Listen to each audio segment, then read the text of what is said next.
Est-ce que tu rêves de parler un français chic, sophistiqué, élégant? Aujourd'hui, je vais partager avec toi 12 conseils, oui, 12 techniques que tu peux mettre en place pour améliorer ton expression orale et t'exprimer de manière plus sophistiquée. Bonjour à toutes, bonjour à tous, je suis Nelly, je suis professeure de français langue étrangère et aujourd'hui on va voir comment améliorer l'expression orale. Commençons par quelques explications de base. Donc tu sais qu'en français il existe 3 registres de langue différents. Le premier, c'est le registre qu'on appelle familier. C'est le registre le plus informel, c'est-à-dire que c'est celui qu'on utilise avec les amis, avec la famille. Souvent, tu pourras trouver un peu d'argot dedans, comme le verlan par exemple. À la place de dire « je suis fatigué », on dira « je suis crevé ». Ça, c'est le registre informel. Le deuxième registre, c'est le registre courant.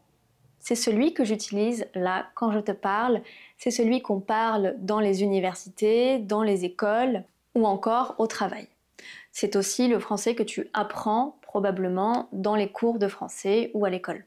Par exemple, on ne va pas dire « je suis crevé » mais « je suis fatigué ». Je suis fatigué, tout simplement. Et enfin, nous avons le registre soutenu.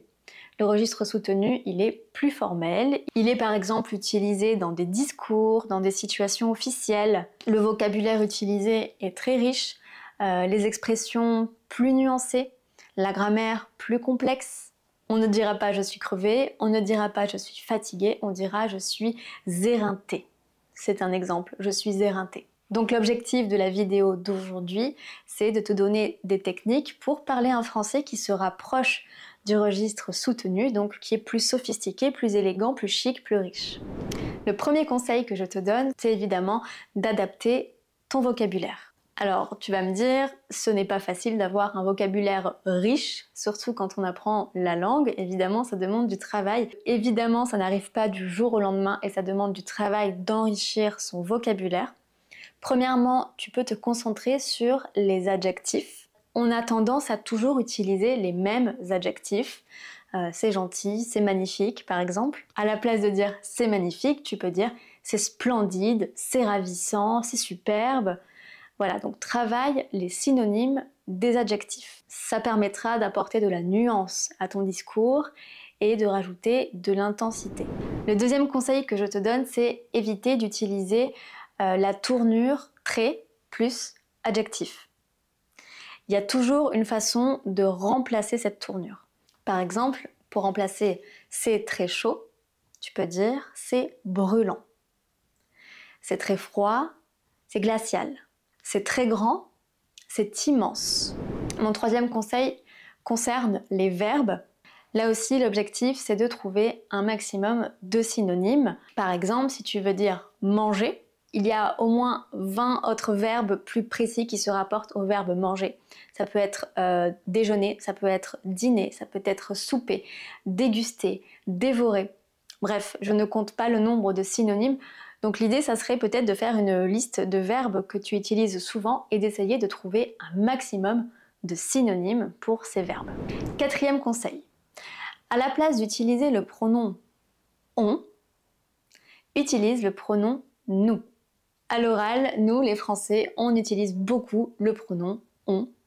La preuve, je viens de l'utiliser dans cette vidéo et peut-être déjà 20 ou 30 fois depuis le début de cette vidéo. Je sais, c'est vrai que on est plus naturel et plus utilisé, mais le nous reste plus formel et plus chic. Par exemple, à la place de dire on est tous d'accord, nous sommes tous d'accord. Utiliser le nous, c'est un moyen de te démarquer à l'oral dans un contexte professionnel. C'est très sophistiqué. Cinquième conseil, utilise un maximum de tournures impersonnelles. Qu'est-ce que c'est qu'une tournure impersonnelle? Nelly, explique-nous. Laisse-moi te montrer un exemple. Si je te dis « je pense que c'est important de bien travailler à l'école ». Bon, très bien. Si je veux rendre mon discours plus formel, plus objectif, je vais dire à la place « il est essentiel de travailler à l'école ». De cette façon, j'exprime ma pensée, mais de manière indirecte. Ça permet de mettre plus d'objectivité dans tes propos, de nuancer ta pensée et de garder une distance avec ton opinion tout en la donnant. Donc ça aussi, ça fait partie du registre formel et soutenu. Je te donne un autre exemple. Je crois que nous devrions changer de stratégie.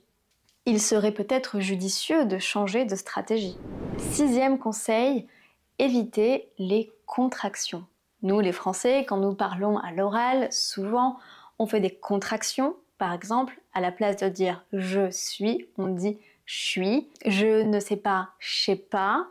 Il est donc préférable d'éviter d'utiliser ces contractions si tu veux t'exprimer de façon plus soutenue. À la place de dire « je suis désolée, je peux pas venir », je suis désolée, je ne peux pas venir. 7e conseil, il y avait un bel exemple dans la phrase précédente, c'est de prononcer toutes les parties de la négation, le ne et le pas. Dans un registre familier ou courant, on enlève souvent la première partie de la négation. À la place de dire je ne sais pas, on dit je sais pas. Dans le registre courant et soutenu, il serait plus logique de prononcer toutes les parties de la négation. Je suis pas en colère, je ne suis pas en colère. Je n'ai pas fait de contraction et j'ai prononcé toutes les parties de la négation. Mon 8e conseil. Alors, observe bien ces 2 phrases. C'est ce qu'on dit, c'est ce que l'on dit. Tu vois que dans la 2e, qui est plus soutenue, plus formelle, j'ai ajouté un petit L apostrophe. Et souvent, on me demande, mais à quoi sert ce L apostrophe? Alors, il est optionnel, on peut le prononcer ou pas, on peut l'écrire ou pas, mais dans un français correct et formel, on met ce L. Alors pourquoi? Parce que c'est plus joli à l'oral et ça évite de dire con. Le con qui est un mot assez vulgaire, qui n'est pas très joli à l'oral, c'est ce qu'on dit. On sait que ce n'est pas la même signification, évidemment, mais ce n'est pas très joli. Donc c'est ce que l'on dit. Voilà, c'est tout simplement un peu plus distingué. 9e conseil, faire des liaisons. Les liaisons, c'est un grand sujet en français. Ça mériterait une vidéo entière, tellement vous me posez de questions sur les liaisons. Et honnêtement, je n'ai pas toujours les réponses, mais je sais avec certitude que plus on fait de liaisons, des liaisons autorisées bien sûr, et plus le langage paraît sophistiqué et élégant. Par exemple, je peux dire « je n'ai pas envie » ou « je n'ai pas envie ». La seule chose que j'ai changée, c'est cette liaison entre le « pas » et le « envie », ce « s » qui se transforme en son « z », je n'ai pas envie. C'est plus chic. Attention, il y a des liaisons interdites, des liaisons qu'on ne peut pas faire. Donc je pense qu'il faut que je fasse une vidéo complète pour vous expliquer les liaisons obligatoires, optionnelles et interdites. Dites-moi en commentaire si ça vous intéresse. 10e conseil, utilisez le « vous » à la place du « tu ». Là tu vas me dire, Nelly, tu utilises tout le temps le « tu ». Oui, c'est un choix que je fais et je n'ai pas la prétention de parler un français sophistiqué et très formel. Moi, je suis très à l'aise avec le tutoiement et j'aime ça. Mais dans des situations formelles, dans des situations plus officielles, le « vous » est obligatoire. Ça montre une certaine distance, une considération et un respect pour ton interlocuteur. Donc je te recommande, même si moi personnellement, je n'y suis pas très attachée, en tout cas sur internet. Après, dans la rue et dans des situations de communication réelle, c'est un peu différent. 11e conseil, l'utilisation de la forme interrogative inversée. Si tu as appris le français à l'école, tu as probablement appris qu'on posait une question en inversant le sujet et le verbe. Quel âge as-tu? Comment t'appelles-tu? Après ça, on t'a dit non, ce n'est pas naturel, il ne faut pas inverser le sujet et le verbe. On dit quel âge tu as? Comment tu t'appelles? Et c'est vrai, je suis d'accord avec ça. Dans le langage courant, on ne fait pas cette inversion de sujet et de verbe. Ça paraît un peu bizarre, mais à l'écrit ou dans un contexte formel, bien sûr, je te recommande d'utiliser le français correct et d'inverser le sujet et le verbe. À la place de dire « vous venez d'où », tu peux dire « d'où venez-vous » ? Vous en pensez quoi? Qu'en pensez-vous? Comment vous allez? Comment allez-vous? Vous avez vu que ça donne une impression de sophistication et de raffinement dans la communication. Dernier conseil, un conseil assez important mais difficile à mettre en place, même pour moi, c'est d'éviter les tics de langage. Les tics de langage, c'est tout ce qu'on dit et qu'on ne peut pas contrôler, comme les ben, voilà, du coup. Les Français adorent du coup.